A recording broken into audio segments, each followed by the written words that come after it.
சிவா திருச்சிற்றம்பலம். தென்னாடுடைய சிவனை போற்றி எந்நாட்டவர்க்கும் இறைவா போற்றி.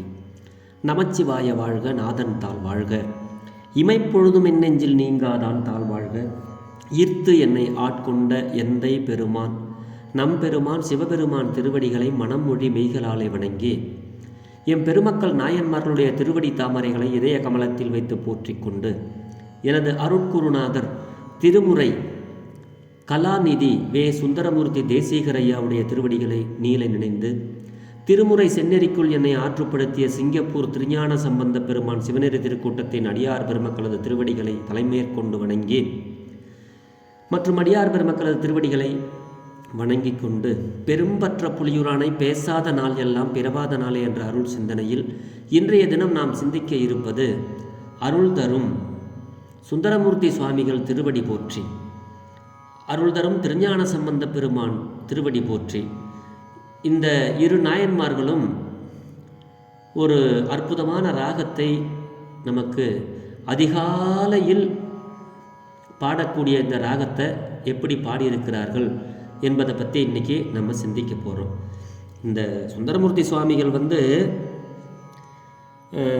திருச்சுழியல் அப்படிங்கிற இந்த தளத்தில் இருக்கிற சிவபெருமானை வணங்கிட்டு அதுக்கப்புறம் ஆரூர், அந்த திருவாரூருக்கு வராரு. அதாவது இறைவரை தொழுது அங்கு தங்கியிருந்த நம்பி ஆரூரருக்கு இரவில் கனவில் வெளிப்பட்டு காலை வடிவத்துடன் தோன்றி சிவந்த கையில் பொற்செண்டும் முடியில் சூழியமும் கொண்டு எங்கும் காணாத ஒரு திருக்கோலத்தை எலும்பும் உருகும்படி காட்டினார். சிவபெருமான் சுந்தரமூர்த்தி சுவாமிகளுக்கு இப்படி ஒரு காட்சியை காட்டுறார். இது நான் இருக்கிறது இந்த காணப்பேரில் தான் இருக்கிறேன், நீ வா அப்படின்னு சொன்னாராம். எப்படி? யாம் இருப்பது காணப்பேர் என்று கூறி வானின் இழிந்து வரும் கங்கையை பேராறு தங்குதற்கு இடமான பெரு முடியை உடைய பெருமான் மறைந்தருள. இந்த கங்காதேவி தான் மேலேருந்து கங்காதேவி தங்கறதுக்கு இடமாக ஒரு பெரிய சடமுடியை கொண்ட அந்த சிவபெருமான் அப்படி மறைந்து அருளினாராம்.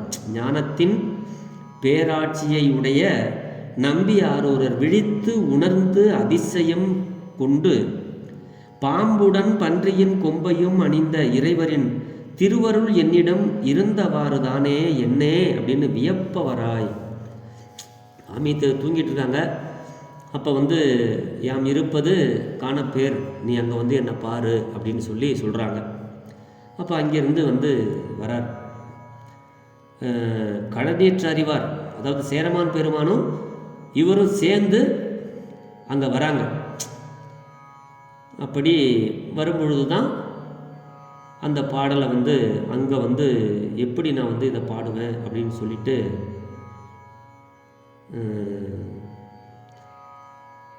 சுவாமி இந்த பாடலை அங்கே பாடுறாரு. அந்த பாட்டுக்கு பொருள் என்ன அப்படின்னு நம்ம சிந்திச்சோம்னா, நான் இந்த காணப்பேருரை கார்வயல் சூழ் காணப்பேருரை காளையையே கண்டு தொழுவது நான் அவரை பார்க்க போகணும், இங்கேயே நினச்சிட்டாரு. ஆஹா, நமக்கு இறைவனுடைய திருவருள் இருந்ததால் என்னவோ நமக்கு இறைவன் நம்மளுடைய கனவுல சொல்லிட்டு போகிறாரு. அதனால் அந்த காணப்பேர் அப்படிங்கிற அந்த ஊருக்கு போய் நான் எப்போ அங்கே உள்ள இறைவனை அங்கே உள்ள அடியார்களையும் நான் போய் எப்போ தரிசனம் பண்ண போகிறேன் அப்படின்னு ஒரு மிகுந்த மகிழ்ச்சியோடு இந்த பாடலை அவர் பாடுறார். அங்கேயே ஒரு விருப்பத்தோடு. அதுதான் இந்த பாடல். இந்த ராகம் அடியார் பெருமக்களே எல்லாருக்கும் தெரிந்தது. பண் அப்படின்னு சொல்லக்கூடியது புறநீர்மை பண். புறநீர்மை பண்ணுக்கு பூபால ராகம்னு சொல்லுவாங்க. நமக்கு முதல்ல நமக்கு இந்த ராகம் அப்படிங்கிறத ஒன்றை நமக்கு கொடுக்கலிங்க. இந்த ராகம் என்றது அது கர்நாடக சங்கீதக்காரங்க சொல்கிறது தான் இந்த ராகம். நமக்கு தேவாரம் படிக்கிறவங்களுக்கு என்ன அப்படின்னா பண் அப்படி தான் சொல்லுவாங்க. இப்போ பண் புறநீர்மை அவ்வளோதான். சரி, புறநீர்மைன்னா அப்போ எப்படி பாடணும் அப்படிங்கிறது முன்னாடி பிறந்துக்கிட்டு இருந்த அடியார்களுக்கு அது தெரியும். பண் புறநீர்மைன்னா அப்போ ராகம் பூபால ராகம். காலையில் பாடக்கூடிய பண் புறநீர்மை பண் அப்படின்னு சொல்லி தெரியும். ஸோ அப்புறம் அதுக்கப்புறமா தான் ராகம்லாம் வந்து இதுக்கு ஒரு பேர். அந்த ராகம்ங்கிறது கர்நாடக சங்கீதத்தில் ராகம்னு சொல்லுவாங்க. நம்ம தேவாரத்தில் பண்ணுன்னு தான் சொல்லுவாங்க. பண்பொருந்திய பாடல்கள் அப்படி பாடினது. இந்த பாட்டை எல்லா அடியார் பெருமக்களுக்கும் தெரியும். திருப்பள்ளி எழுச்சி காலையில் பாடக்கூடிய ஒரு ராகம் இது. இன்றைக்கி உங்களோட 2 பாடல்களையும் இதுக்கு பொருளையும் உங்களோடு நான் வந்து பாடி காட்டி, அடியனுக்கு தெரிந்ததை புதிதாக தேவார திருமுறைகளை பாட விரும்பும் அடியார் பெருமக்களுக்காக இந்த பதிவு. சற்று நல்லா கவனித்தோம்னா நம்ம தேவாரம் எல்லோரும் பாடலாம் தேவாரம். அதுக்காக தான் இந்த பதிவு. திருச்சிற்றம்பலம். ததறின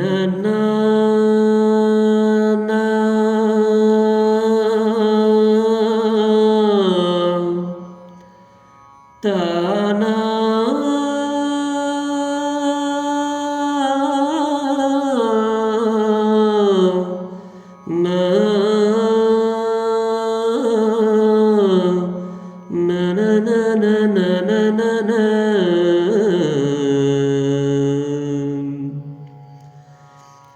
தொண்டர் அடி தொழலும் சோதி இளம் பிறையும்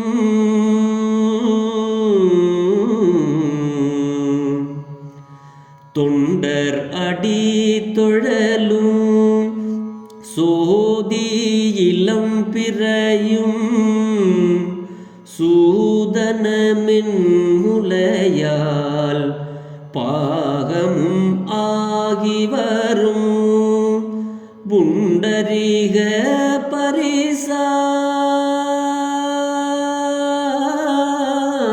பரிசாம் புண்டரீக பரிசாம் மேனியும் வானவர்கள் பூசலிட கடல் நஞ்சுண்ட கருத்தமரும்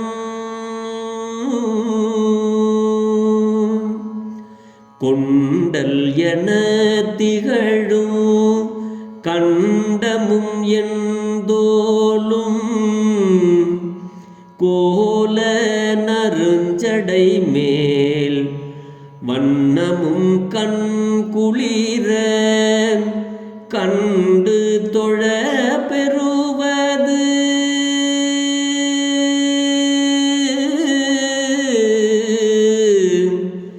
கண்டு தொழ பெறுவது என்று கொலோடியேன் கண்டு தொழ பெறுவது என்று கொலோடியேன் கார்வயல் சூழ்கான பேருரை காலையே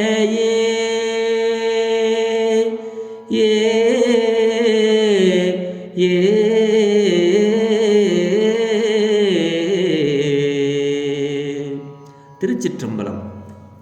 தொண்டர் அடித்தொழலும் சோதி இளம்பிரையும் அடியேன் மிக்க நீரை உடைய அழகான வயல்கள் சூழ்ந்த திரு காணப்பேர் என்னும் தலத்தில் எழுந்தருளி இருக்கின்ற காலை வடிவத்தினாகிய பெருமானை. சுவாமி தூங்கிட்டு இருக்கும் பொழுது காலை வடிவமாக சென்று அதுக்கு பக்கத்தில் பெருமான் வந்து கையில் ஒரு அழகான பூச்செண்டையும் தலையில் வந்து அந்த ஒரு என்ன சொல்கிறது சுழியம் அப்படின்னு சொல்லக்கூடிய ஒரு மாலை, தலைமாலை, அது அந்த அப்படி ஒரு காட்சியை போய் அவருக்கு கொடுக்குறாரு. அதுதான் இந்த பாட்டில் சொல்கிறாரு. காலை வடிவத்தினாகிய பெருமானை, அவனது அடியார்கள் வணங்குகின்ற திருவடிகளையும், இந்த சிவபெருமானை அடியவர்கள் வணங்குகின்ற அந்த திருவடியையும் ஒளியை உடைய இளைய அந்த பிறை சூடியையும் சூதாடு கருவி போலும் மெல்லிய தனங்களை உடைய உமையவளது கூராய் விளங்கும் இடப்பாகத்தையும் ஒளி விடுகின்ற செந்தாமரை மலர் போலும் திருமேனியையும் தேவர்கள் ஓலமிட அதற்கு இறங்கி கடலில் தோன்றிய நஞ்சினை உண்ட நினைவுக்குறி நீங்காதிருக்கின்ற மேகம் போல விளங்குகின்ற கண்டத்தையும் 8 தோள்களையும் அழகிய நல்ல சடையின் மேல் உள்ள அணிகலன்களையும் கண்குளிர அடியேன் கன்று பெறுவது என்னாலோ அப்படின்னு சொல்லி இந்த பாட்டில் சுவாமி சொல்கிறாங்க. அதாவது எப்படி அந்த அழகான அந்த கோலமும் இந்த நறுஞ்சடை மேல் வண்ணமும் கண்குளிர, பெருமான் அங்கே இருக்கிற பெருமான் இவ்வளவு அழகாக இருக்கிறாரே, அந்த பெருமானை நான் போய் கண்டு தொழ பெறுவது என்று கொலோ அடியேன் அப்படின்னு சொல்லி சுவாமியை கேட்குறாரு. பெருமான் வானவர்கள் எல்லாமே சுவாமி என்னை காப்பாற்றுங்க அப்படின்னு சொன்னதுனால அந்த கடலில் பூசலிட கடல் நஞ்சுண்ட கருத்தமரும் இல்லையா, கொண்டல் என திகழும் கண்டமும் என் தோளும். பெருமானுடைய கண்டம் நீலகண்டம். அப்படிப்பட்ட அந்த கொண்டல் என திகழும் கண்டமும் என் தோளும் அந்த கோல நெருஞ்சடை மேல் வண்ணமும் கண்குளிர கண்டு தொழ பெறுவது என்றுகளோ அடியேன். ஐயோ, அந்த சிவபெருமான சிவசிவா, அந்த சிவபெருமானை அடியேன் எப்பொழுது கண்டு தரிசனம் செய்ய போகிறேன்? அந்த கார்வயல் சூழ் காண பேருரை காளையையே அப்படிங்கிறாரு. இந்த திரு காளையார் கோயிலில் இருக்கக்கூடிய அந்த காணப்பேர், அந்த ஊருக்கு பேர் காளையார் கோயிலுங்கிறது இன்னைக்கு. காணப்பேர் தான் முன்னாடி. அப்போ கார் வயல் சூழ் காணப்பேருரை காளையையே, அப்படிப்பட்ட காளை வடிவமாக வந்த அந்த இறைவனை நான் என்று கண்டு தொழ பெறுவோம். எப்போ போய் நான் பார்க்க போகிறோன்னு அப்போவே ஒரு ஏக்கம் வருகிறது. நைட்டு கனவு விடிஞ்சு எழுந்த உடனே இந்த பாடல். அப்போ அதிகாலையில் பாடக்கூடிய ஒரு ராகம் இந்த புறநீர்மை பண் பூபால ராகம். தாளம் ஆதி வரும் இல்லையா? இப்போ இந்த பாட்டை நம்ம சிந்தித்தோம். இதே மாதிரி அழகாக 3வது தமிழ் வேதத்தில் ஞான சம்பந்த பெருமான் நமக்கு அழகான ஒரு பாடல், நிறைய 2-3 பாடல்கள் இருக்குது. அது நம்மெல்லாம் கேள்விப்பட்டிருப்போம். அது மங்கையர் கரசி வளவர்கோன் பாவை அப்படிங்கிற பாடல். அதிகாலை பொழுது ஞானசம்பந்த பெருமான் திரு ஆலவாய்க்கு போகிறாரு. அங்கே பார்த்தா பாண்டிமா தேவி, அந்த சோழ நாட்டு பெண் பாண்டிமா தேவி மங்கையர்க்கரசியார் கோலம் போட்டு கோயிலை சுத்தம் பண்ணி அதிகாலையில் சுவாமிக்கு வழிபாடு பண்ணிகிட்டு இருக்கிறத பார்க்குறாங்க. நின்று பார்க்குறாரு. அப்போ அந்த அதிகாலை பொழுதில் இந்த பெருமானையும் பெருமாட்டையும் சேர்த்து இந்த பாண்டிமாதேவி எப்படியெல்லாம் பணி செய்கின்றார் பார்த்தியா அப்படின்னு சொல்லி இந்த பாண்டிமாதேவியை முன்னிறுத்தி பாடிய பாடல் இந்த பாடல். மங்கையர்க்கரசியார் நமக்கு 63 நாயன்மார்களில் ஒரு அடியார் பெண் அடியார் அப்படின்னா அது நமக்கு மங்கையர்க்கரசியார். அவரை பாடுவார். அதுக்கப்புறம் அதிகாலை பொழுது அந்த திரு கோணமாமலை, இது ஈழநாட்டு தலம், அதாவது இலங்கையில் உள்ள திரு கோணமாமலை, அங்கே இருக்கிற இறைவனை இவர் இங்கேருந்தே அதிகாலை பொழுது அப்படியே தரிசனம் பண்ணுற அங்கே சுவாமி எப்படி இருப்பார், அங்கே உள்ள சாமி எப்படிப்பட்டவர் அப்படிங்கிறத அதை ஒரு பாடலாக நமக்கு அழகாக அந்த புறநீர்மை பண்ணில் தந்திருக்கிறாரு. அதுவும் சூப்பர் பாட்டு. அதே ராகம், அதே பண். தாயினும் நல்ல தலைவர் என்று அடியார் தம்மடி போற்றி இசைப்பார்கள். வாயினும் மனத்தும் மறுவி நின்று அகல மாண்பினர் காண்பல வேட நோயிலும் பிணியும் தொழலர்வாள் நீக்கி நுழைதரு நூலினர் ஞாலம் கோயிலும் சுனையும் கடலுடன் சூழ்ந்த கோணமாமலை அமர்ந்தாரே. கோணமாமலை அமர்ந்தாரே. ஏ ஏ திருச்சிற்றம்பலம். அதாவது அங்கே இருக்கிற சிவபெருமான் எப்படிப்பட்டவர் தெரியுமா? மாணிக்க வாசகர் சொல்லுவார் இல்லையா, தாயினும் சால பருந்து நீ பாவியனுடைய ஊரனை உருக்கின்னு அதைத்தான் இங்கே சொல்கிறாரு. நம்ம சிவபெருமான் திரு கோணமாமலையில் உள்ளவர் எப்படிப்பட்டவர் தெரியுமா? தாயை விட நல்ல தலைவர் அப்படின்னு நமக்கு தான் தெரியும். யாருக்கு? அடியார்களுக்கு தெரியும். அதை தான் இந்த பாட்டில் சொல்கிறாரு. தாயை விட நல்ல தலைவர் என்று அடியார்கள் சிவபெருமானின் திருவடிகளை போற்றி பாடுவார்கள் அப்படிங்கிறார். எங்க? திரு கோணமாமலையில் இருக்கிற அடியார்கள். அவர் அடியார்களின் வாயிலும் மனத்திலும் நீங்காத மாண்புடையவர். எப்போவுமே தேவார திருமுறைகளை பாடுறவங்களை நம்ம சாதாரணமாக சொல்லக்கூடாதுங்க. தேவாரம் திருமுறையை உருகி படிக்கிறவங்களுடைய வாயிலிருந்து சாபத்தை வாங்கக்கூடாதுங்க. ஏன்னா சிவபெருமான் குடியிருக்கிறது எங்கே தெரியுங்களா? இந்த பாட்டில் சொல்கிறாரு பாருங்க. இந்த தாயை விட நல்ல தலைவர் எங்களுக்கு சிவபெருமான் என்று இந்த திருமுறைகளை பாடுகின்ற அடியார்கள் சிவபெருமானுடைய திருவடிகளையே போற்றி பாடுகின்றவர்கள். அவர்கள் அடியார்களின் வாயிலும் மனத்திலும் நீங்காத மாண்பு உடையவர்கள். மனசுலையும் இருப்பார், அவங்களுடைய நாக்கிலையும் இருப்பார் சிவபெருமான். அதனால் அந்த திருமுறை பாடுறவங்கக்கிட்ட எப்போவுமே சாபத்தை வாங்கக்கூடாதுங்க. அடியார் பெருமக்களுக்கு துன்பத்தை கொடுக்கக்கூடாது. அது அவர்கள் உருகி ஏதாவது சிவபெருமான் மேலே ஆணையிட்டு சொன்னாங்கன்னா பலிக்குங்க. நீங்கள் அடியார்களை கேவலமாக பேசுகிறது, நையாண்டி பண்ணுறது, அப்படி அவங்களுடைய சாபத்தை வாங்கக்கூடாது. அதுதான் இந்த பாடல்.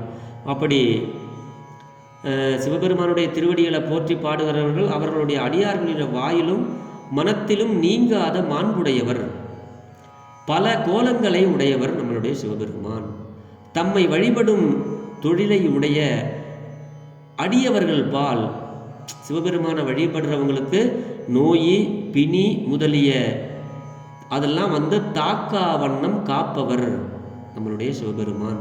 திருமுறையை பாடினோம்னா நமக்கு நோயும் இருக்காது, பிணின்னா நமக்கு அடுத்து பிறக்காத வண்ணம் அதுவும் கொடுப்பார் அப்படின்னு சொல்கிறாரு. அப்படிப்பட்ட பெருமான் மார்பில் முப்புரி நூல் அணிந்தவர். இந்த உலகில் திருக்கோயிலிலும் அந்த ஊரில் திருக்கோயிலில் சுனையும் கடலும், அதாவது கடலுக்கு நடுவில் தாங்க அந்த கோயில் இருந்தது, திருக்கோணமாமலை. அதனால் சொல்கிறாரு சுவாமி, சுற்றி அழகாக சுனைகளும் இருக்கிறது. அந்த கடலுடன் சூழ்ந்த விளங்குகின்ற திருக்கோணமாமலையில் சிவபெருமான் வீற்று இருந்து அங்கு அருளுகிறார் அப்படின்னு இந்த பாட்டில் அழகாக நமக்கு சொல்கிறாருங்க. கோயிலும் சுனையும் கடலுடன் சூழ்ந்த கோணமாமலை, இன்றும் இதனை நேரில் காணலாம் அப்படின்னு குறிப்பு கொடுத்துருக்காங்க. அப்படிப்பட்ட ஒரு அற்புதமான இடம் திருக்கோணமாமலை, இலங்கையில். நம்மளுடைய அடியார்கள்லாம் போய் பார்த்துட்டு வந்திருப்பாங்க, மடாதிபதிகள்லாம். நமக்கு போகிறதுக்கு பெருமான் வாய்ப்பு இருந்தால் போய் பார்க்கலாம். அப்படி இந்த ராகம் அப்படி ஒரு அழகான ராகம்.